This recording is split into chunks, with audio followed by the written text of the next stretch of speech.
présenté par Aïssa Khrichi.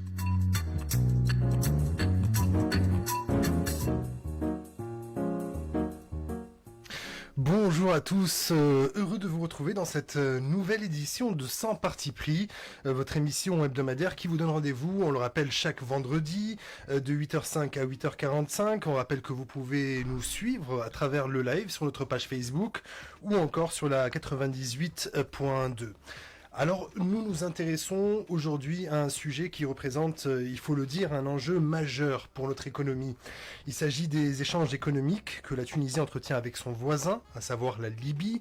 Et c'est une relation qui a évolué, si l'on peut dire, notamment depuis les soulèvements populaires qu'ont connus nos pays respectifs. Alors, nous allons tenter de remettre cette relation dans son contexte économique et politique.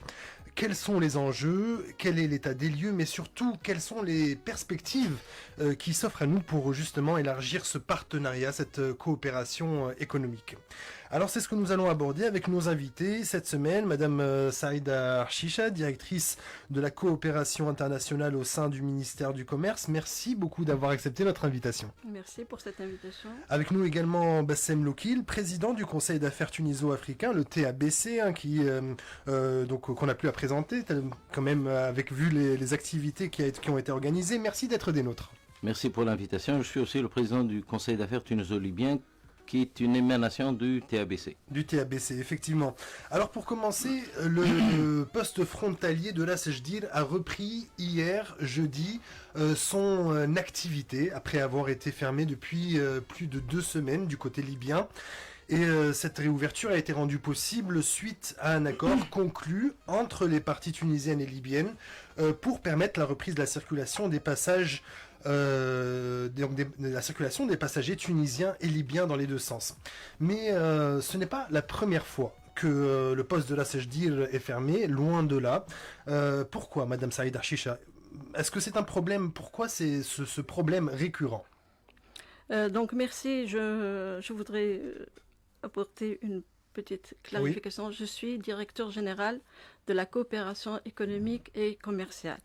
Effectivement, les échanges commerciaux sont perturbés de temps en temps par la fermeture du poste frontalier à l'Asejdir.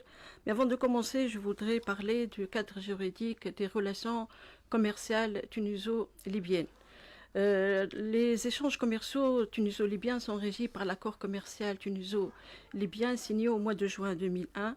Cet accord prévoit l'exonération totale des droits de douane et des taxes à effet équivalent pour les produits échangés entre les deux pays. Donc cet accord a permis de développer les échanges, surtout au cours des années 2000. La Libye était classée parmi les premiers partenaires commerciaux de la Tunisie au cours de cette période. Et donc il y a un autre accord aussi qui a contribué au développement des échanges entre la Tunisie et la Libye. C'est l'accord de reconnaissance mutuelle des certificats de conformité, c'est-à-dire les produits qui subissent des analyses et de contrôle avant leur exportation ne reflètent pas les analyses à leur entrée au territoire libyen. Donc ces deux accords ont permis de développer les échanges tuniso-libyens. Toutefois, après la révolution, on a connu une baisse substantielle des échanges entre la Tunisie et la Libye, surtout au niveau des importations libyennes. Donc, les importations libyennes et aussi les exportations. Les exportations tunisiennes, mais à moins d'importance par rapport aux importations en provenance de la Libye. Si vous voulez que je peux vous donner un peu les chiffres. Brièvement, oui. Bon, pour ce qu'il y a lieu de constater, c'est qu'il y a une évolution importante au cours de l'année 2018 des exportations tunisiennes sur le marché libyen par rapport à 2017. Il y a une augmentation de 37% à peu près. Le volume des exportations est passé de 954 millions de dinars en 2017 à 1313 millions de dinars en 2018. Donc effectivement une augmentation substantielle par rapport à l'année dernière, mais quand même on est loin d'atteindre les niveaux d'avant la révolution.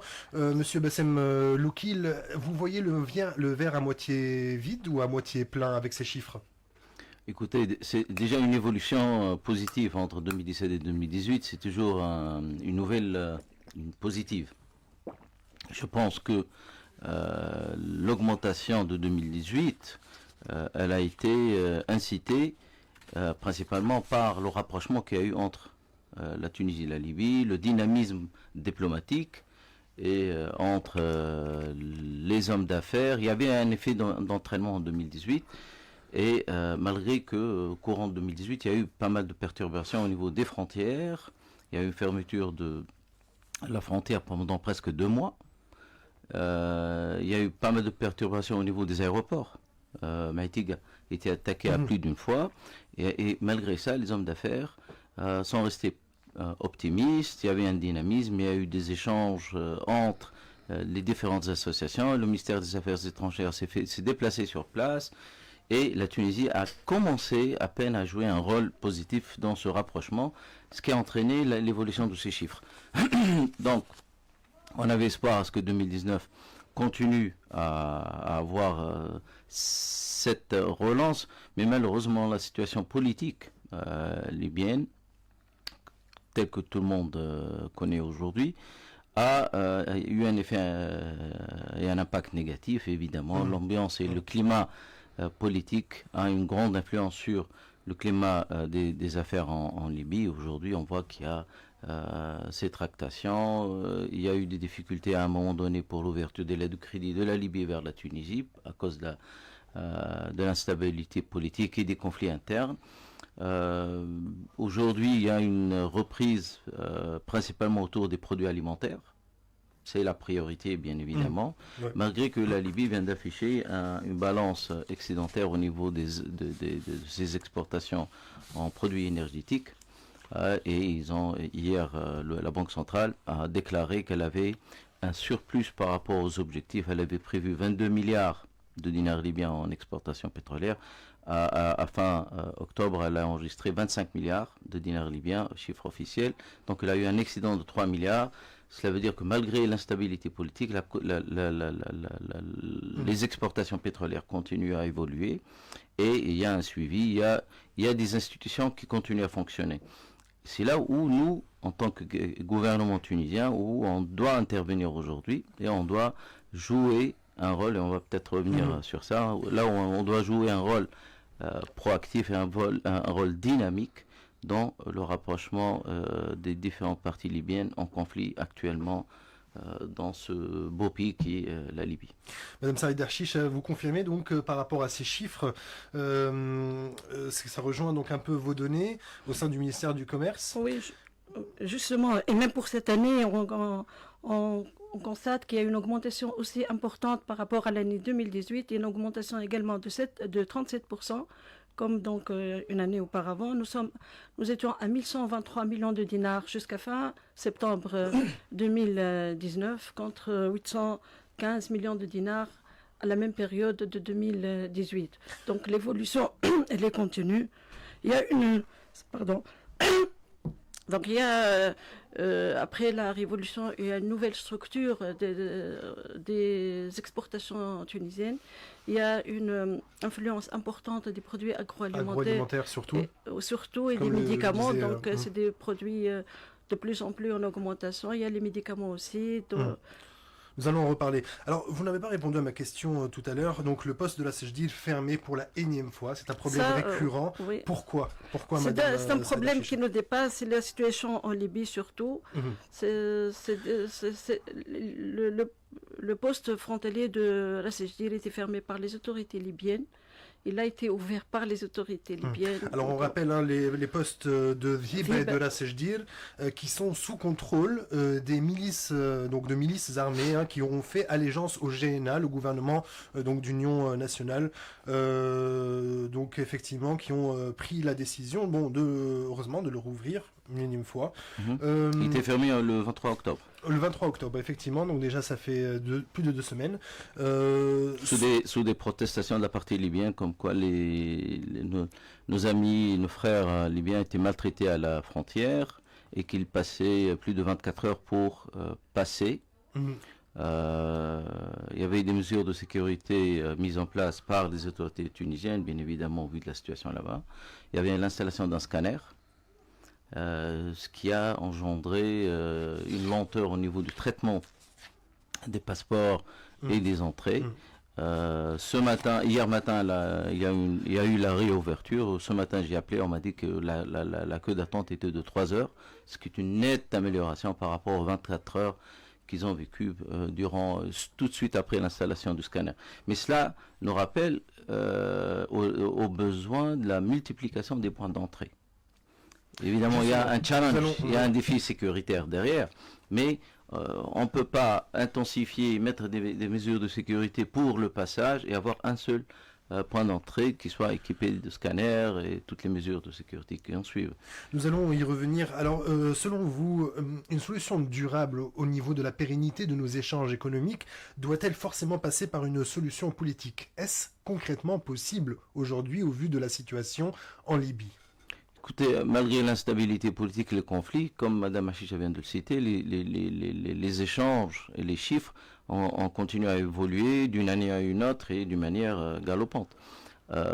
Lors du forum que nous avons organisé, le forum économique tuniso-libyen ici à Tunis, sous l'égide du Tunisia Libyan Business Council, le 27 et 28 septembre de l'année dernière, nous avons proposé pas mal de solutions, entre autres une ligne maritime qui lierait Benghazi, Tripoli, Sfax ou Gergis. Cela donnerait une option supplémentaire à nos amis libyens et aux exportateurs tunisiens de ne plus dépendre juste du passage frontalier de Dhib pour les échanges ou pour le transport des passagers. Cette ligne maritime aurait justement donné une option supplémentaire et aurait évité des ruptures brutales de temps en temps au niveau des frontières, parce que la fermeture des frontières n'est pas tout à fait tout le temps liée à des raisons de sécurité. Parfois, vous avez des milices de l'autre côté qui, pour une raison ou pour une autre, décident en fraction de seconde de fermer. De notre côté aussi, les dernières fermetures ont été provoquées par des parties tunisiennes aussi, au niveau de la frontière. Quand les commerçants tunisiens aussi sont maltraités de l'autre côté, les Tunisiens réagissent et ferment la frontière de ce côté-là, ou boycott, tout à fait comme l'ont fait nos amis libyens. Donc, pour éviter ces fermetures et ces interruptions successives par rapport aux échanges, par rapport au passage des gens qui viennent en Tunisie, soit pour visiter leur famille, soit pour des raisons de santé ou de passage pour prendre et emprunter des vols vers l'Europe à partir de Tunis, Carthage ou Djerba, il va falloir intensifier, multiplier les points d'entrée. Vous avez Dhib, vous avez Wezen, vous avez Mashhad Salah. Il y a 4-5 points d'entrée qui peuvent être bien équipés et prêts à accueillir nos amis libyens. Donc on ne sera pas tributaire d'un seul point qui est Dhib. 2, il faut absolument revenir à l'option d'une ligne maritime. Oui. On ne peut pas parler aussi d'une ligne aérienne tunisienne aujourd'hui. On sait que les risques ne le permettent pas. Ne le permettent pas. Il y a des lignes, des compagnies aériennes libyennes qui le font, qui l'assurent. On en profite.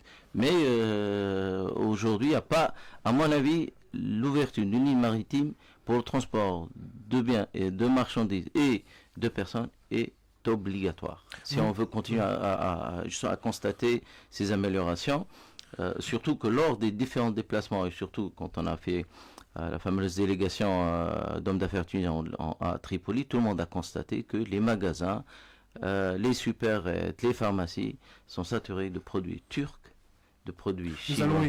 Nous allons y revenir. Madame Saïd Archicha, est-ce que vous rejoignez Bassem Loukil sur la nécessité d'ouvrir de nouveaux points d'entrée, éventuellement aussi instaurer une ligne maritime qui nous permette non seulement de trouver une alternative lorsque les points terrestres sont bloqués, mais qui nous permettrait aussi d'atteindre l'est de la Libye, qui représente aussi un marché pour la Tunisie. Absolument, c'est une question qui a été largement discutée lors du séminaire qui a été organisé, j'étais présente. Donc c'est une solution, surtout la ligne maritime est une solution pour le développement des échanges et pour surmonter ce problème de perturbation des échanges à travers dire. Mais qu'est-ce qui explique qu'on ne l'ait pas encore fait justement? Là, je ne sais pas, ça me dépasse, mais bon... Non, j'ai posé la question. Parce qu'on a fait une demande officielle, on a même eu l'accord du ministère du Transport libyen dans le temps. Et la réponse de la partie tunisienne, c'est que pour des raisons de sécurité, on ne pouvait pas ouvrir cette ligne. Quelles sont les raisons de sécurité alors que tout le monde passe par Dhib? Nos ports sont bien équipés de scanners. Les mesures de sécurité, quelles mesures de sécurité? Moi, je pense que c'est une décision politique qu'il va falloir prendre en considération. On ne doit pas être partie prenante, que ce soit du côté du gouvernement de Tripoli ou l'opposition à Benghazi. Nous, ce qui nous intéresse, c'est qu'on reste en contact avec tous nos amis et compatriotes libyens, que ce soit à Benghazi, à Tripoli ou ailleurs. Et la ligne maritime, justement, Benghazi-Tripoli, aurait donné cette occasion de rester en contact avec nos amis de Benghazi. Il y a des hommes d'affaires tunisiens qui travaillent sur Benghazi aujourd'hui, qui exportent vers Benghazi aussi. Donc c'est un grand potentiel qu'on ne peut pas négliger. Et on doit être économiquement neutre et diplomatiquement correct. Madame Saïda Chicha, nous avons donc enregistré quand même des indices encourageants quand même au niveau des échanges. Mais cela n'empêche que depuis les soulèvements populaires, nous avons perdu une énorme part de marché, parfois au détriment d'autres pays. Madame Saïda Chicha, réellement et sans langue de bois, quelle est notre part de responsabilité justement dans le fait qu'on ait perdu autant de place au niveau de ce marché, justement? Bon, c'est vrai que nous étions parmi les premiers partenaires de la Libye. Nous avons l'atout de la proximité qu'on doit exploiter au maximum. Mais la situation en Libye, le risque d'exportation, parce que les exportations depuis quelques années, ne sont plus couvertes par l'assurance à l'exportation. Justement. Et là, c'est un problème pour les exportateurs. Il y a le risque de paiement dans une situation comme celle de la Libye. Ils ne peuvent pas donc courir le risque pour leur exportation. L'État n'a-t-il pas justement une responsabilité à ce niveau? Parce qu'on remarque que dans d'autres pays, comme la Turquie par exemple, ils encouragent énormément leurs exportateurs. La Turquie n'a pas de frontière terrestre avec la Libye, donc elle est obligée d'acheminer. L'État est là l'État turc est là pour appuyer ses exportateurs, ce qui fait qu'on retrouve maintenant de plus en plus de marchés turcs, de produits turcs, comme vous le disiez. Justement, l'État tunisien, est-ce qu'il se tient comme il le faut aux côtés des exportateurs, justement, par exemple, avec cette assurance? On n'oublie pas que c'est un pays en guerre et les exportateurs ont besoin d'aide au niveau, justement, des assurances, des risques de non-paiement qui sont plutôt fréquents. Et comment cela se fait que l'État n'est justement la compagnie tunisienne pour l'assurance du commerce extérieur n'est pas aux côtés des exportateurs? C'est un choix, je ne sais pas, parce que nous, on a soulevé cette question à plusieurs reprises et la décision n'est pas encore prise jusqu'à aujourd'hui. Donc il y a un problème au niveau de la couverture. Il faut trouver la solution parce que l'exportateur il peut pas courir le risque lui seul. L'État doit être à ses côtés. Oui, tout à fait. Donc, l'État doit être à ses côtés. Hein, c'est vraiment. Mais bon, entre-temps, vous avez quand même plusieurs contacts avec les autorités libyennes. Justement, quels sont vos contacts? Est-ce que vous êtes en contact avant, nous avions des contacts permanents. Nous étions en contact permanent avec nos collègues en Libye, mais depuis quelque temps, on n'a plus de contact avec nos collègues. En tant que ministère du Commerce. En tant que ministère du Commerce, en tant que fonctionnaire au ministère du Commerce, parce qu'avant, nous étions en contact permanent avec nos collègues en Libye. On pouvait résoudre les problèmes rapidement. Il y avait des réunions tout le temps. Donc, il n'y avait pas de problème à ce niveau. Nous avons rencontré cette année, au mois de mars, le ministre libyen du Commerce. Nous avons organisé une réunion au ministère du Commerce à l'occasion du sommet arabe. Donc nous avons organisé une réunion en présence des deux délégations.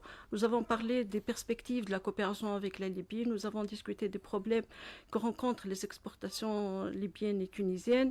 Et nous avons convenu d'organiser un séminaire en présence des hommes d'affaires des deux côtés pour écouter les exportateurs, les importateurs, pour voir leurs préoccupations et éventuellement trouver les solutions. Malheureusement, ce séminaire n'a pas eu lieu jusqu'à aujourd'hui. Et voilà. Selon vous, quels sont les principaux obstacles aujourd'hui que nous devons d'une façon urgente dépasser pour relancer, pour renforcer cette coopération économique avec la Libye? Le problème majeur, c'est la fermeture du poste frontalier de la CGD, parce que c'est devenu de plus en plus fréquent. Et là, quand on ferme pendant 15 jours, c'est des produits périssables qui font la queue, et ça perturbe énormément les échanges entre les deux pays. Il faut donc, comme a dit Sébastien, les points frontaliers, il faut les revoir, il faut les développer, les structurer pour surmonter ce problème de la césure qui constitue aujourd'hui le point frontalier le plus important, le principal. Donc il faut avoir d'autres alternatives. Donc vous évoquiez justement la nécessité, Sébastien Mloukil, d'ouvrir de nouvelles routes vers le marché libyen, de nouvelles portes d'entrée. Donc selon vous, qu'est-ce qui empêche justement la mise en place de ces nouvelles routes? Écoutez, il y a eu une absence totale entre 2012 et 2017 jusqu'à 2018. Il y a eu une absence, et surtout après l'attaque de l'aéroport de Tripoli en 2014, presque absence totale de la diplomatie tunisienne en Libye. On l'a dit et on l'a répété à plusieurs fois. La première visite d'un officiel tunisien en Libye s'est faite en 2018, juste après le lancement du Conseil d'affaires tunisien-libyen, donc on a pu dynamiser ça. Mais entre 2014 et 2018, il n'y a eu aucun rapprochement politique. Les visites des officiels libyens en Tunisie se faisaient naturellement parce qu'ils devaient passer par la Tunisie pour aller ailleurs.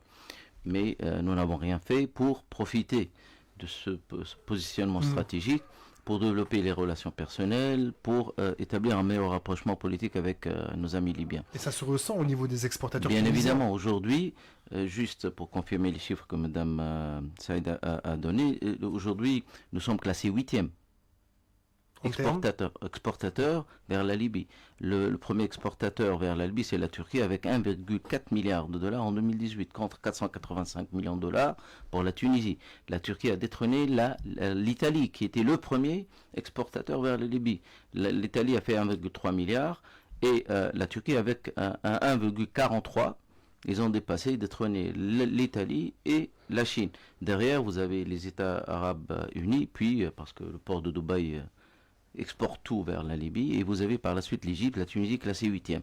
Est-ce que c'est normal qu'un pays voisin comme la Tunisie, avec tous les obstacles que connaît la Libye, soyons classés 8e? 8e exportateur actuellement, par rapport avant la Révolution? On était à 2 milliards de dollars en fin 2010. Ce qui faisait de nous... On était 3e, je pense. 3e partenaire de la Libye à 2010. En tout cas, c'était notre 5e partenaire. Dans l'autre sens. Mais vers la Libye, nous étions, je pense, 3e ou 4e, parce que, rappelons-nous que la Libye importait tout fin 2010. Donc, mais du moins, en chiffres, on était à 2 milliards de dollars d'échanges avec d'exportation vers la Libye. Aujourd'hui, ce qu'il faut, avec ce nouveau gouvernement, il faut avoir un rapprochement politique, mais un rapprochement économique. Il faut intensifier les relations bilatérales, il faut intensifier les rapprochements. Les problèmes sont là. Nous les avons identifiés à maintes reprises, que ce soit dans les réunions à Tripoli ou les meetings qui ont eu lieu à Tunis. Les problèmes sont multiples. Une partie des problèmes qui étaient l'ouverture des lettres de crédit en devise a été résolue avec l'arrivée de Simarouane Labès à la tête de la Banque centrale. Ça, c'était un excellent travail qu'il a fait.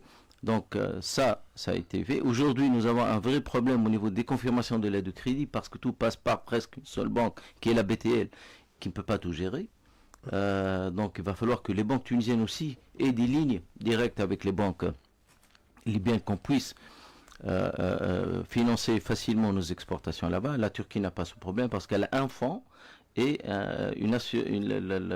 l'Exim Bank, leur propre Exim Bank, qui finance l'assurance et les contrats à l'export vers la Libye. Ils ont des lignes maritimes ouvertes sur Misrata, Tripoli, Benghazi, je pense Zouara aussi. Ils ont 4-5 lignes directes vers la Libye maritime. Bien évidemment, ça leur donne un grand avantage, alors que nous on passe par l'Italie ou Malte pour aller direct, pour exporter vers la Libye en voie maritime.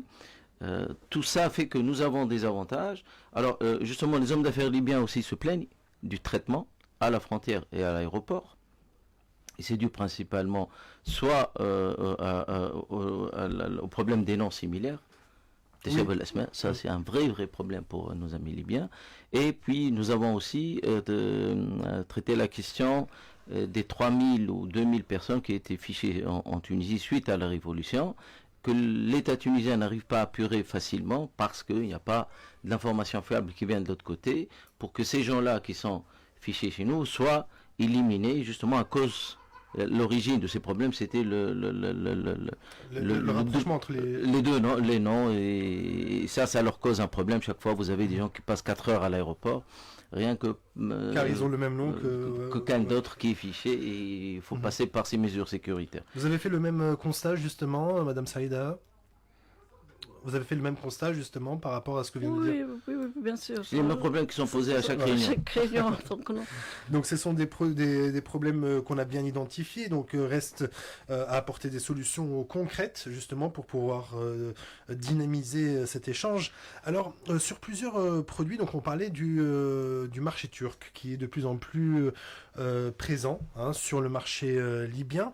La Turquie qui exporte de tout, qui exporte même des produits pharmaceutiques, des produits agroalimentaires et du textile également.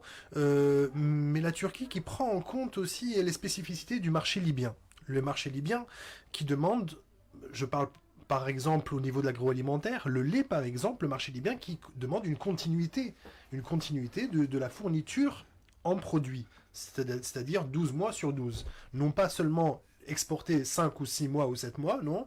Ou quand on a uniquement un excédent. Ou lorsque nous avons uniquement un excédent, mais le marché libyen demande une continuité sur toute l'année. Nous n'avons pas été en mesure de la fournir pour le lait, par exemple. Les œufs. Les œufs aussi, ce qui fait que la Libye s'est tournée vers d'autres marchés, comme la Turquie. Comment faire face à cette concurrence, selon vous, Madame Saïda Archicha, aujourd'hui? Franchement, il y a des produits tunisiens qui sont bien appréciés sur le marché libyen. Qui sont, par exemple? Qui sont les pâtes alimentaires, les concentrés de tomates. Donc, c'est des produits qui sont vraiment demandés par la ménagère libyenne. Le nom du produit. Il y a les huiles végétales aussi. Donc, il y a des produits qui sont bien exportés sur le marché libyen sans difficulté. Bon, et vous parlez du lait. Nous avons... un manque en Tunisie de produits du lait actuellement. Comme vous le savez, nous avons un manque de production. Mais ce n'était pas le cas avant la Révolution. C'est-à-dire que avant la Révolution, et même après la Révolution, on a exporté du lait. Mais les quantités n'étaient pas suffisantes pour satisfaire aussi bien le marché tunisien et le marché libyen. Donc, ce n'était pas possible. Mais pour d'autres produits, nous sommes bien présents sur le marché libyen et les exportations de produits agroalimentaires sont en augmentation. Il y a beaucoup de demandes sur les produits agroalimentaires. Il y a les biscuits aussi. Les biscuits, le chocolat. Il y a pas mal de produits agroalimentaires qui sont actuellement exportés sur le marché libyen. Je sais que le potentiel est beaucoup plus important, mais on enregistre quand même une augmentation encourageante qu'on pourrait développer, j'espère bien, dans l'avenir. Voilà, Comment justement on pourrait développer davantage notre présence sur d'autres marchés, d'autres produits justement sur le marché libyen? On parle par exemple des matériaux de construction. Les matériaux de construction, nous sommes en train d'exporter surtout le ciment, le plâtre, etc. Nous sommes en train d'exporter les produits et le marché libyen est de plus en plus demandeur de matériaux de construction et la proximité géographique nous aide beaucoup à exporter ces matériaux lourds. Donc, sur le marché libyen. Alors, les matériaux de construction, est-ce qu'on exporte des produits pharmaceutiques? Également, oui. On a presque une cinquantaine de laboratoires de production. Oui, on exporte beaucoup de médicaments, surtout après la Révolution, il y a une augmentation continue de médicaments. C'est un produit qui s'exporte. Et un produit donc à forte valeur ajoutée. Est-ce que nos produits tunisiens, donc vous avez vraiment une vue d'ensemble sur le sujet, est-ce que nos produits tunisiens sont disponibles autant à l'ouest qu'à l'est de la Libye? Ou est-ce qu'il y a des disparités, justement? Certainement qu'il y a des disparités. Au niveau de Benghazi, il y a moins de produits tunisiens qu'au niveau de Tripoli. Benghazi, c'est l'Égypte qui est plus domine. présent que la Tunisie. Et de notre côté, Trablis, nous sommes bien présents à Tripoli. Donc, ce qui nous fait dire que ce qui nous fait insister sur la nécessité d'ouvrir, pourquoi pas, une ligne maritime qui nous permette d'accéder à d'être connecté. D'être connecté, exactement. Le marché traditionnel, ça a toujours été de la frontière jusqu'à Mesrat. Tripoli, Zouara, etc. Même avant la Révolution. Avant la Révolution, parce que la proximité, le rapprochement entre les deux peuples, il y a des rapprochements familiaux, il y a le va-et-vient quotidien, il y a le coût du transport, parce qu'exporter à partir de Tunis jusqu'à Benghazi nous rend dans une situation défavorable, surtout par voie terrestre, par rapport à nos amis égyptiens. Les concurrents égyptiens sont beaucoup plus proches physiquement, et puis nous n'avons pas les mêmes produits. Jusqu'à Mesrata, le langage est presque le même, le dialecte est presque le même. Vous partez sur Benghazi, il faut parler un peu plus égyptien qu'autre chose. Donc c'est normal. Les villes frontalières sont automatiquement influencées par les marchés les plus proches. Mais cela n'empêche, jusqu'à 2010, beaucoup de sociétés tunisiennes ont travaillé sur Benghazi dans les travaux, dans le domaine des PTP, dans les constructions. Bien évidemment, les produits dont le coût de transport est très élevé ne seront pas compétitifs. Par contre, avec une ligne maritime directe, il y a un marché à reprendre. Les médicaments tunisiens, par exemple, sont les plus appréciés. Et aujourd'hui, ils ont tenté les produits jordaniens, turcs, égyptiens. Les Libyens font plus confiance aux médicaments produits en Tunisie qu'à n'importe quelle autre destination en dehors de l'Europe. Ça, c'est un autre avantage. Les pâtes aussi, comme Mme Achija vient de le citer, les pâtes tunisiennes sont d'une très grande réputation sur le marché, tout comme les produits des matériaux de construction. Bien évidemment, jusqu'à là, on n'a pas encore parlé de la reconstruction de la Libye et d'un éventuel retour à la normale après une réconciliation politique. C'est la clé aujourd'hui de toutes les approches. Mais cette clé n'est pas entre nos mains. Non, elle n'est pas entre nos mains, mais notre absence sur le marché politique, diplomatique, commercial va nous handicaper. On ne sait pas à quel point ou le jour où cette réconciliation aura lieu. Mais du moins qu'on soit présent, qu'on ne soit pas relégué à la 8e, 10e et 11e place commercialement et politiquement pour agir. Il faut qu'on soit présent, il faut qu'on facilite à nos amis libyens l'accès au marché tunisien, via l'aéroport, le poste frontalier et autres. Il ne faut pas que nos confrères libyens gardent de mauvais souvenirs de la Tunisie, du traitement qu'ils ont eu ici pendant cette période-là. Il faut que le jour J où ils décident de rentrer chez eux, les 500 000 ou les 1 million de Libyens qui sont là, quand ils rentrent chez eux, il faut qu'ils gardent un bon souvenir de la Tunisie, du temps passé ici. Il faut qu'ils se sentent traités comme égal à égal comme les Tunisiens et que ce qu'on dit officiellement est appliqué réellement sur terrain. Je vous invite à parler avec n'importe quel homme d'affaires libyen qui réside en Tunisie, il va vous dire tout à fait le contraire. Ils ont tous le goût d'amertume, d'un mauvais traitement à tout niveau, que ce soit au niveau des banques, le traitement pour l'ouverture des comptes, etc., à la frontière, partout où ils vont, ils sont généralement maltraités. C'est pour ça qu'ils passent très souvent par des intermédiaires tunisiens pour justement faciliter l'accès. À un moment donné, ils ne veulent plus conduire leur propre véhicule d'ailleurs. Une matriculation libyenne porte préjudice, donc ils les mettent de côté, ils louent des voitures. Encore maintenant, il n'y a plus les plaques bleues, donc ils sont tout contents.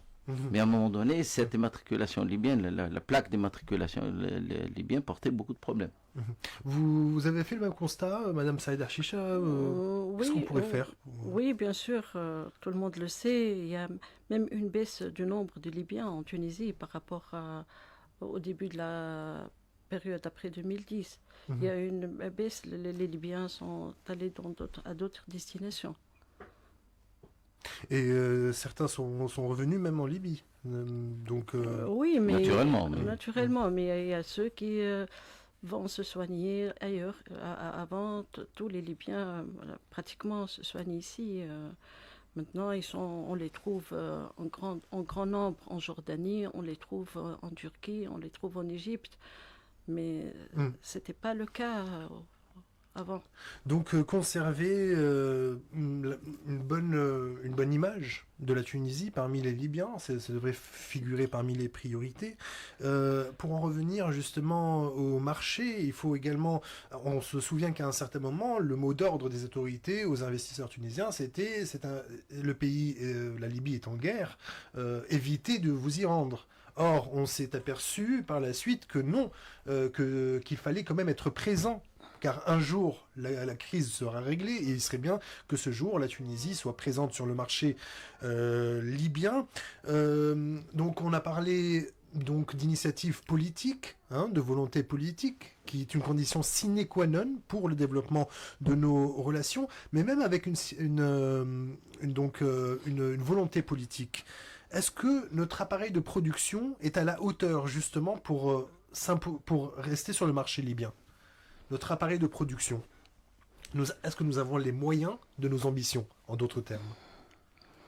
Oui, pour un marché comme le marché libyen, où les produits qui sont demandés sont fabriqués en grande quantité en Tunisie, on n'a pas de problème de marché, surtout pour les produits agroalimentaires. On peut produire pour le marché libyen dans ce qu'ils veulent, mais c'est pas ça le problème. Le problème, c'est de surmonter les problèmes logistiques, les problèmes de transport, etc., pour pouvoir être bien présent sur ce marché, qui est notre marché naturel, c'est le prolongement naturel de la Tunisie, la Libye. Donc c'est un marché prioritaire pour nous et nous devons avoir notre place qui était avant l'année 2010. Pour ce faire, plusieurs moyens. Monsieur Bassem Loukil, est-ce que l'installation d'une zone franche dans la région frontalière avec la Libye, est-ce que ça peut représenter une solution à long terme? Pour qui? Pour la Tunisie et pour la Libye, pour les exportateurs, pour les opérateurs économiques? Je sais pas. Moi, personnellement, à titre personnel, je ne vois pas l'utilité. C'est-à-dire que ça permettrait déjà de réduire la contrebande? Bah, je pense pas. Vous pensez pas? Pourquoi? Non. Non, la contrebande, par définition, est bâtie sur l'écart qu'il y a entre les importations officielles et une importation en contrebande qui ne paie rien. Donc, tout passage par des voies officielles ne peut pas nécessairement se transformer en business officiel par ces contrebandiers qui ne vivent que de ça. L'écart encore une fois, entre les taux de change, entre le taux de change officiel et le taux de change parallèle, entre ce qui paye un minimum de taxes ou les pleins droits et taxes et ceux qui ne payent pas. Si vous réduisez cet écart, il n'y a aucune raison pour que ces gens-là passent par. Ce qui peut, par contre, être avantageux dans une zone franche, c'est l'ouverture par nos amis libyens de sociétés, de comptes bancaires, etc., leur donner une plateforme officielle d'échange, d'installation de leurs propres affaires. Mais pour moi, la zone franche ne va pas nécessairement réduire du marché parallèle, de la contrebande. Ça ne les intéresse pas. Vous pouvez les multiplier. Ça va peut-être attirer des nouveaux investisseurs vers la zone. Ça, je suis tout à fait d'accord. Me dire que ça va combattre le marché parallèle, ça n'a rien à voir. Donc ça pourrait dynamiser quand même les échanges qu'on a entre nos deux pays. Oui, d'une manière officielle, attirer des gens, de nouveaux investisseurs, des opérateurs qui veulent être le plus proche possible de ce marché-là. Rapprocher le produit tunisien des zones frontalières. Oui. Augmenter l'investissement et moi je pense que ça va réduire aussi la contrebande. Est-ce que vous avez une idée, est-ce que le projet est en cours? Est-ce qu'il y a un projet en cours? Oui, il y a un projet en cours à Ben Gardien. C'est un projet qui est en train de même du côté de l'Algérie aussi, madame, non? C'est des études qui sont en cours. Celui de Ben Gardien, Gardien, je sais qu'ils sont en train même de vendre au louer ou de vendre des terrains. Ils ont identifié la zone, ils ont fait l'étude du projet. Actuellement, ils sont en train de concrétiser le projet. Donc voilà, c'est encore en termes d'études. Une dernière question, et vraiment elle arrive à la fin de cette émission. Je vous donne vraiment 30 secondes si possible. Madame Saïda Harchicha, selon vous, la principale priorité du prochain gouvernement pour dynamiser les échanges entre la Libye et la Tunisie? C'est le rapprochement de plus en plus du gouvernement libyen C'est l'examen de possibilités de redynamiser l'assurance crédit pour les exportateurs et aussi l'ouverture de la ligne maritime avec la Libye. Avec la Libye. Monsieur Bassem Loukil. À cela, je rajouterai la nomination immédiate d'un ambassadeur à Tripoli, d'un consul général à Benghazi et la mise en place d'un fonds pour le financement des exportations vers la Libye de pas moins de 500 millions de dollars pour conforter le fonds d'assurance. Aujourd'hui, il y a un vrai problème de financement de nos exportations vers la Libye. Donc il faut qu'il y ait un fonds, et c'est facile à faire avec nos amis libyens qui ont tous les moyens de le faire. Il y a aussi l'ouverture du bureau de CEPEX. Il est actuellement fermé. La réouverture du bureau de CEPEX. Avec la nomination d'un ambassadeur. Avec la nomination d'un ambassadeur. C'est sur cette note que s'achève cette édition de 100 partis pris. Merci d'avoir été des nôtres. Merci également à nos invités, Madame Saïda Chicha, qui, on le rappelle, est directrice générale de la coopération économique internationale. C'est bien ça? Et du commerce extérieur. Monsieur Bassem Loukil, merci d'avoir été avec nous. Vous êtes président du Conseil d'affaires tuniso-africain et également du Conseil d'affaires tuniso-libyen. Sans oublier Tal Qadrissi à la technique, Lim Tabelsi au web, Hene Ben Ma'alem à la coordination. On vous souhaite une très bonne suite de programmes sur RTCI. Merci. C'était 100 partis pris. Présenté par Issa Khrichi.